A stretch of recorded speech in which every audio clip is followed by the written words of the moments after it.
Hello. Today we're going to be talking about screen time use in children. My name is Heather Schwan. The problem that I'm going to discuss is how children today are spending more and more hours a day in front of a screen. The negative side effects are already showing themselves in research, and that list is surely only going to get longer and more strongly supported by the research that is being done. The gaps in literature are definitely present. First, in most of the articles reviewed, parents of the children are the ones answering the questions. This could be because children are young and they don't quite understand what's being asked of them, or perhaps researchers think they will get a more straightforward answer. It could be a lot of different reasons, but that is definitely a gap in the literature by having just parents answering questions. Secondly, there's a lot of variability in the type of screen used and for what purpose. This could affect the outcome and the information that we're getting in the research. An example would be if you have a toddler using an iPad, that could affect their posture of their head and neck and shoulders as they develop and their attention span, versus a teen who uses their smartphone and is on social media. That could affect their likelihood for depression, loneliness, anxiety, ADHD, obesity. So it's important to have those screen types and what their purpose is more solidified in the research. Third, what's the best way to combat the issue and make a positive change for the betterment of the kids? So there's a lot of research out there telling us what the negative side effects are of too much screen time, but there's not as much help out there for practitioners and parents for what are good ways to make change. So what's the clinical importance? I've already mentioned a few things. We're already seeing children with eye problems, head, neck, shoulder, postural issues, hypertension, diabetes, anxiety, depression, ADHD, sleep issues, weight problems. There's also issues with aggression, gambling at a young age. Addiction is a real thing with screens and the internet. And this list is just a little start here. Screens are affecting children physically, mentally, and emotionally. And this is important to me because as a nurse practitioner, it will be a part of my job to help parents understand how important it is to have screen time in moderation and keep their children safe while using their device. Education for parents as well as children will be key if we hope to change the screen culture and improve child health. So that's led me to my PICO question. In school-age children, how does limiting screen time at home compared to having unlimited screen time at home affect energy levels and mental health within a 6-week period? So let's look at some of the literature that I looked at for this matrix review. So there was 3 cross-sectional studies. The first one was titled Association of Parental Screen Addiction with Young Children's Screen Addiction, a Chain Mediating Model. This was done by Hui Li and the other co-workers there. This looked at the parents' influence on the child's use of a screen. And it showed us that the child's use is related to their home environment. So if a parent is addicted to their screen, the child will also become addicted to their screen. This study also had another interesting correlation, and that is that if a parent's anxiety level is high or if they struggle with anxiety, the child is more likely to have increased screen time at home. Another cross-sectional study was the association of smartphone use with depression, anxiety, stress, sleep quality, and internet addiction. Empirical evidence from a smartphone application. This article was by Milos Stankovic and the colleagues there. This article focused on the correlation between internet addiction and depression, anxiety, and stress.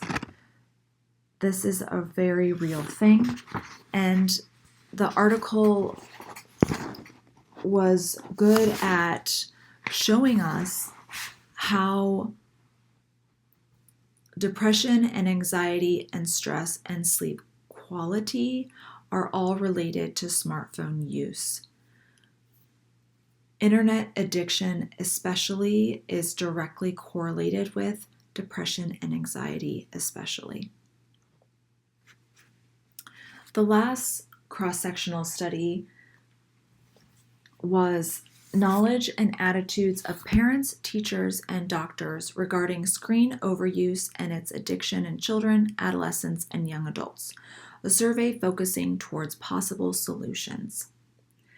This article focused on a study that was done in India between the parents, teachers, and doctors, and a baseline was acknowledged that all three groups knew that children having too much screen time had detrimental effects to their health. However, there was a increasing knowledge gap between doctors to teachers and then even more so to parents, exactly what those negative side effects were. So that knowledge gap is a real thing, and how do we combat that so that parents and teachers and providers know how to best educate and prepare the adults that are taking care of these children. Next was a case control design study. This article was called The Impact of Screen Exposure on Screen Addiction and Sensory Processing in Typically Developing Children aged 6 to 10 years old. This article was written by Yasan Tikisi and the co-workers there. This article analyzed children who had more than 2 hours of screen time a day and compared it with a group of children that had less than 2 hours of screen time a day. We need more studies like this, in my opinion. The group of children that had more than 2 hours of screen time a day had higher levels of sedentary behavior, higher levels of distractibility, and higher levels of screen addiction. Now, while we know that the Academy of Pediatrics, the American Academy of Pediatrics, recommends that children who are 6 years and older have 2 hours of screen time or less, it is often that they have much more than that. And we are seeing the side effects of that here.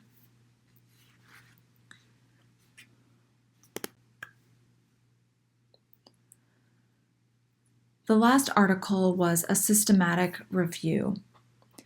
This systematic review was called Screening and Assessment Tools for Gaming Disorder, a comprehensive systematic review. This was a very large project. One of the authors was Daniel King, and he worked with a very large team of other researchers to look at the 32 assessment tools for screening and assessing for gaming disorder. Now, it's only been within the last several years that gaming disorder has even been acknowledged by the World Health Organization as an actual disorder. And so, no literature review to this magnitude has been done since 2013, which was before the World Health Organization acknowledged this as an actual disorder. In this study, they took all 32 tools and worked towards assessing them, looking at them as whether they are worthwhile for providers to use, and then also looked at all of the research that had been put out by other researchers and put it all into a chart to create a more organized way for providers to find that information and have it ready at their fingertips. Unfortunately, with all of their work, there was not one clear winner identified as the best tool to use. However, it did bring to the forefront some of the better ones to use that could meet some of the more readily used standards today. So, what are some limitations that we're finding? First of all is our population, right? Having children as your study group immediately creates limitations. Children are hard to use as research participants. They don't always understand what's going on, and they can't always answer your questions fully. And honestly, can you always trust them? Especially teenagers sometimes, correct? So a lot of times surveys are completed by the parents. The problem is that parents aren't always aware of what is going on with their children when they're using their device, or they want to look good. They want to look like responsible parents. So there's some bias happening there. So there's definitely some issues happening with the population that we're studying, both the fact that we can't go to the children as easily, but then also the parents that are answering the questions. This also kind of ties in with communication, right? On several levels. Not communicating directly with the population that's being researched is an issue. And this is definitely where some future research can have some potential here. We're receiving a lot of information through the parent or guardian's viewpoint, and there's definitely some possibility for some bias there. Also, screen time can be defined by so many different devices, and not a lot of research has been done to break down exactly which devices have the strongest impact in which kind of more defined age groups. And then also this kind of general knowledge gap of the research findings and the possible solutions, and that communication then getting out to people as well. So kind of talking then about the limitations surrounding the process. Studies are based on parent input, so there's a lot of survey use and not as many experimental designs, and we don't have our terms as well defined as maybe we should. And then our impact. So while research has been showing these negative results for quite some time, we're missing a lot of potential information and data that could be gained by having some better designed research studies out there, and by not using our participants correctly and not using better defined terms, then we run the risk of missing more data and deeper findings. And that can change the impact of what we're trying to accomplish. So some future research ideas. Let's get some experimental designs going with the control group. We saw in the one study the difference between children who had less than 2 hours of screen time to the children that had more than 2 hours of screen time, just in that one simple study, how obvious the difference was in their screen addiction and sedentary behavior. There is a lot more potential there. And then involving the children in the questioning instead of just the parents and adults. There's a lot of potential here for ways that we could involve children in this, and I think even create questions and projects that would create an environment to get the information and the data that we want in a way that the children would be able to understand what we were looking for. And then again, I'll say it again, tracking what screen is being used, I think would be very helpful. And then also the research that's being done with children, it would be beneficial, I think, to know the socioeconomic status and the different locations. So, we have these little studies being done, but then let's take those studies and spread them out and be able to compare them to not just one little spot in India or one little spot in Turkey or one little spot in the United States. Let's look and compare and see how China is affecting their kids versus America versus Europe. So in summary, screen time in children has been a hot topic for some time now. Parents are told to limit their children's usage, keep screens out of their bedrooms, and monitor what they do on their screens. But it's becoming more and more obvious that many adults are unaware of the full consequences that are brought on by too much screen time.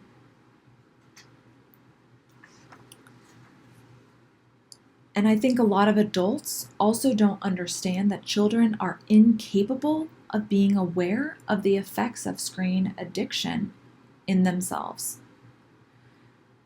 So because of that, we need some further research, including those experimental studies with children. There's a large need for continuing education for providers just as well as parents and teachers.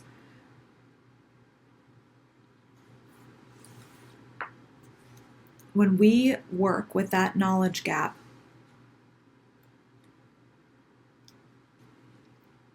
we can start making a difference for our children and hopefully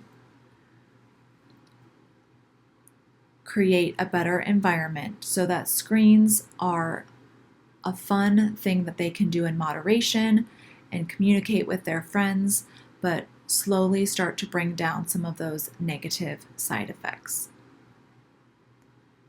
Thank you.